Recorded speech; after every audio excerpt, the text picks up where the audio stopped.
Salamat po. Maupo tayo. Sabi ko ho ba yung marahay na hapon? Diyos mabalos. Doon rin ho yun. Naalala ko pa rin lahat. Secretary Tati Licuanan, Senator Edgardo Angara, Governor Joey Sartes Salceda, my professor, Congressman Rodel Batocabe, President Lau Raya, Commissioner Nenalyn Defensor, Mr. Washington Sisip, Ms. Victoria Gatstrena, our idol Daniel Bitay Lacson, Mr. Reseto Chito Sobrevenia, Bicol University officials, faculty and staff, honored guests, mga minamahal ko pong kababayan, marahay na hapon nga po. Kanina umaga po, meron tayong mga oath-taking ceremonies. There were these two kids, and they really were very cute kids. No? Then it was a boy and a girl. The girl told me, I heard so many things about you. Niyakap po ako. Sabi ko, I hope they were good things. Niyakap naman ako ulit. So palagay ko good. And I'm reminded of that this afternoon because I will admit, I still think about my mother a lot of times. I do pray to her quite a lot, especially when the problems are more than usual. And I guess if I can be a little bit informal, can I start out in this manner? No? We had occasion to, my sister and her husband celebrated their 26th wedding anniversary this year.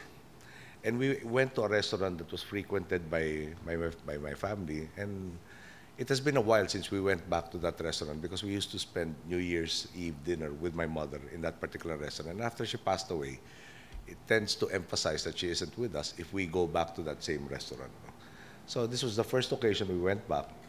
And don't worry, this will not be a sad story. At the end of the dinner, there was dessert, and they had buchi. And I was about to get a piece of the buchi. My sister said, wait a minute, you didn't ask for that. No, you are not authorized to get the buchi. And I had to tell her, sabi ko nung buhay ang mami, hindi lang isang klaseng buchi, several kinds of buchi ang nandito, and eat as much as you want.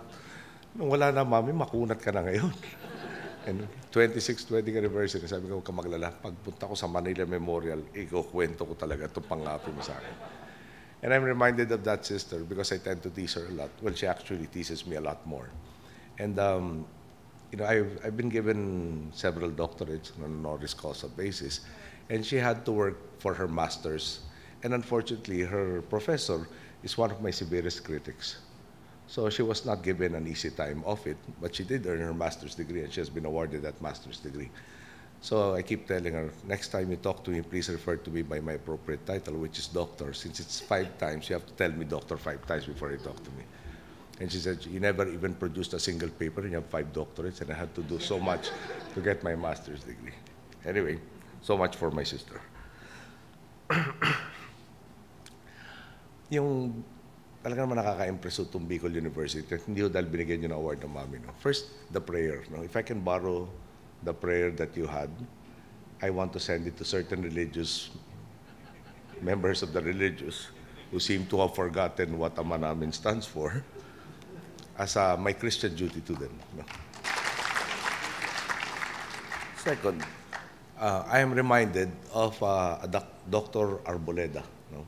I understand, and I have to apologize, I keep forgetting his name. I'm very good with faces, I'm very good with the topics that were discussed. I can even recite yung positions that were taken on the issues 10 years after the fact or 20 years after the fact. Sometimes I can even tell the person what he was wearing, where we were, if we were seated, if we were standing up, and so on and so forth.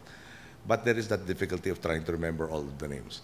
But anyway, Dr. Arboleda, when I met him, he was talking about cocoa coir technology. And he said, where did this come from? It started off from his noticing that there were so many studies done on rice and corn in the Bicol area. And he said, rice and corn are not the primary crops of the Bicol area. It's coconut. Therefore, if we are to be of service to the community, we should be studying coconut. And I'm sure you're well aware of the success that cocoa coir has engendered, and also cocoa peat. No, the replacement for peat moss. And right now, we also have a new export product in terms of cocoa water. Of course, when I came back from America and I said, oh, look at this. Now, we are now exporting cocoa water. my critics were at the forefront saying that the samples were not from the Philippines, and they were trying to bring everybody down. Now, as far as I'm concerned, I really don't respond to these critics anymore. We will let the millions of liters we are exporting talk on our behalf. That in turn gives us more impetus to try and revive fully our coconut industry for so many purposes. Daling salita po, yung Bicol University, pag narinig ko ngayon, talaga nadagdagan pa. From yung Coco Choir to, of course, this award from my mom. Then also for the prayer. That so many people seem to have forgotten, which we will now publicize. Dito, pasensya na kayo, hindi ko napatranslate into Bicol, Tagalog po ito susunod. Ito po yung formal na bahagi natin pong talampati. Nang nabalitaan ko pong gagawaran ng titulong Doctor of Humanities ang ating ina, talaga namang pong nagalak ako sa aking mga kapatid at mga pamangkin.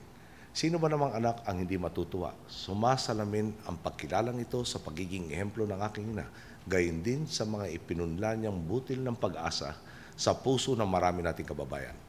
Patunay ang parangal na itong may hangganan man ang buhay ng tao, ang positibong naiambag niya para sa kanyang kapwa at sa lipunan, at ang inspirasyong iniwan niya sa pisikal na mundo ay hindi kailanman magmamaliw.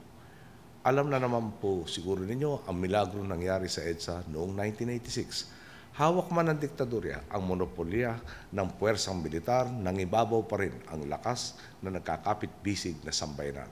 Namayani pa rin ang kagustuhan ng nakakarami na mamayani ang demokrasya sa ating pumbayan. Sa pagsibol ng pag-asa, tinawag ng sambayanan na mamuno ang aking ina, isang simpleng may bahay, upang itulak papalabas ang diktadorya sa ating bansa at gabayan ito patungo sa bagong kabanata ng pagkakaisa at pag-asa. Namuno nga po siya na may buong pagpapakumbaba. Tinupad niya ang mga tungkulin ng isang Pangulo ng may pagtitiwala sa Diyos, may dalisay na kalooban, may wagas na hangarin, at di nagmamaliw na pag-asang muling manumbalik ang kapayapaan at kaayusan sa bansa. Makailang beses pinuntiryahan ng kanyang mga kritiko ang kakulangan niya ng karanasan sa pamahalaan. Ngunit di nila alam na ito mismo ang naging lakas niya. Bakit? May tatanong po nyo. Dahil hindi rin siya nababad sa kumunoy ng korupsyon na naging talamak noong Marcelo. Siya na nga mismo nagsabi, wala siyang karanasan sa pagsisinungaling, pandaraya o pagnanakaw. Ang alam ng lahat, malinis, matapat at talisay ang puso ni Cory Aquino. Sa kapwa nakatutok ang kanyang moral compass at iyon ang mahalaga. Ang kanyang mga pagsusumikap ay maaaring kapulutan ng aral ng mga susunod na henerasyon kung paano mamuno ng may dalisay na intensyon para makapagdulot ng tunay na pagbabago. Kaya naman, nagplansya siya ng gusot sa sistema, nagkuskus siya sa mga mansa ng burokrasya, kinalingan niya ang mga anak na nahirapan, at nagpaningas siya sa pag-asang hanggang ngayon ay tumatanglaw pa rin sa ating pumbayan. Batid ko po ang ibig sabihin ng parangal na ito para sa aking ina. Pagkilala ito sa kanyang pagbubuhos ng buhay para sa isang adhika, at bagamang namuhay siya sa labas ng akademiya dahil sa kanyang dedikasyon, kinikilala na rin siyang dalubhasa. Malaking bagay po ito para sa aming pamilya. Ang aming pong ina na rin nga po ang nagsabi, and I quote, "The Philippines takes pride in having popularized the term people power, and it has been my dream to harness this force to eradicate poverty in my country." Close quote. People power mismo ang inspirasyon ng aking ina nang binuo niya ang PinoyMe, na may tuturing na salbabida para iligtas sa mga kababayan nating naghihikahos sa kahirapan. Sa pamamagitan ng microfinance at micro-entrepreneurship, ang mga dating napag-iwanan at nakakalimutan sa laylayan ng lipunan ay nabigyan ng oportunidad na umasenso gamit ang sarili nilang abilidad at pagsusumikap. At natutuwa akong malaman na patuloy na pinapayabong ng Bicol University ang microfinance institution sa bansa. Mataas ang aking kumpiyansa ang mga produkto ng inyong kursong Bachelor of Science in Business Administration majoring in microfinance ay magtitindig ng mas matibay pang pundasyon upang mas marami pang Pilipino ang mahikayat na mamuhunan sa ating bansa gamit ang ating likas na pagkamalikhain, sipag at talino.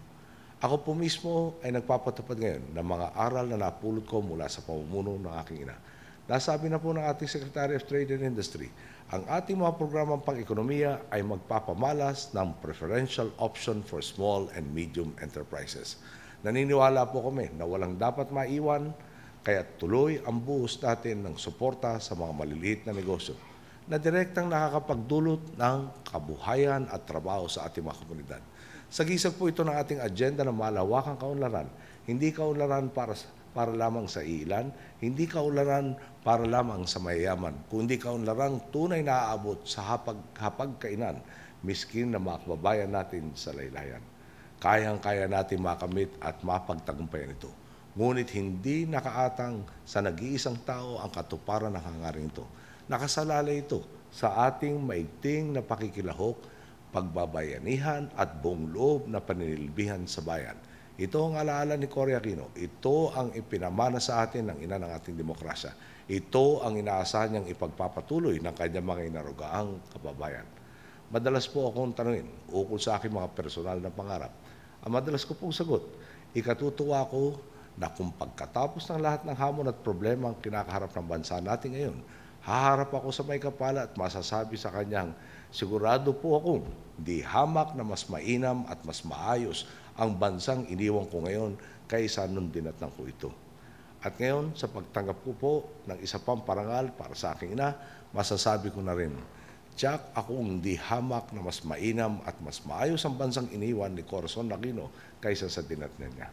Muli, isa pong karangalan na tanggapin itong posthumous degree in Doctor of Humanities mula sa Bicol University sa ngalan po ng aking ina at ng aming pong pamilya. Maraming salamat po at magandang hapon sa lahat.